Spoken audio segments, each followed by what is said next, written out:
Welcome to 7C's Tutorial Center. Magpadayon ta karon sa itong pagtuon diri sa 7C's Tutorial Center sa Microsoft Word, step by step. Bidasaya ang tutorial na nata sa activity number 8. Ang atong gamiton karon ang ato ang activity 7. So ang atong buhaton sa activity 8 kani may ato ang buhaton. So bali one column na lang siya dahil na diri ang picture, then ang mga text na po diri aning kilid sa picture. So unsaon na siya paghimo nato. Atong abrihon ang atong activity number 7. Okay, so ato ni change so one column then portrait. Ito ta sa layout dayon one, balik na to one column. Dayon ang atong orientation portrait. Okay. So tanawon ninyo ang atong text dili mo abot diri no. So naras siya diri sa ubos. Unsaon man nato ni para sa nasayod na dali na lang ni siya kaayo.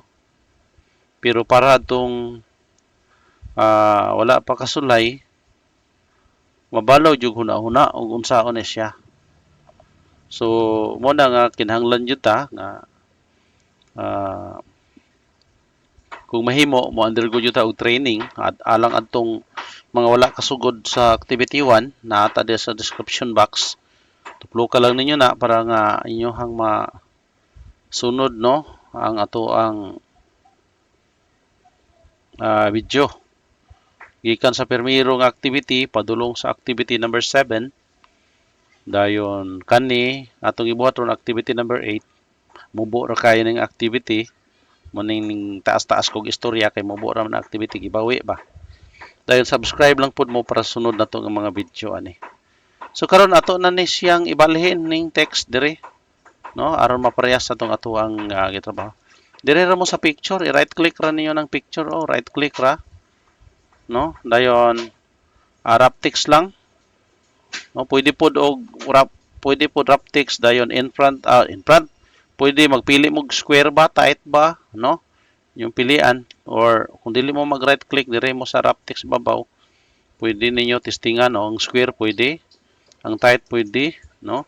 So kani mo ra ninyong gamiton. Kung in front of text magpa-in front siya. Okay, ang picture. So og inyohang i-tight pwede ra pod or i-square pwede ra pod. So kaning square ato ang gamiton. Tanawan ninyo. So okay. So nahitabo lang ani kay ang atong caption no, ang atong caption ning balhin lang diri ang atong caption. So saan man atong caption ato na lang i-cut no. Okay, then ang ato ang kani dayon pagamayan lang nato ni.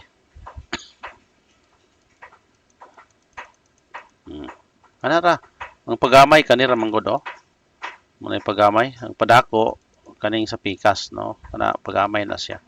So karon atruhan na lang nato ni butang og caption, right click aron review pod no. Right click insert caption. Dayon okay. So mo na diri inyong caption no. Dayon ay caption diha nga atong kan ako na lang i-paste na lang nako. So narang atong caption. Nabalhin ra diha. So mora na ang atong activity number 8. Ato dayon ni siyang save no. Save as ta para dili magubang activity 7 ato sa Word activity 7 man ato ni siyang himo ang activity 8. Then save na to. So nahuman ang ato ang activity number 8. Ug daghan kayong salamat no sa ato ang daghang salamat sa inyong pag-view sa ato ang channel. Salamat kayo sa inyong pagsuporta.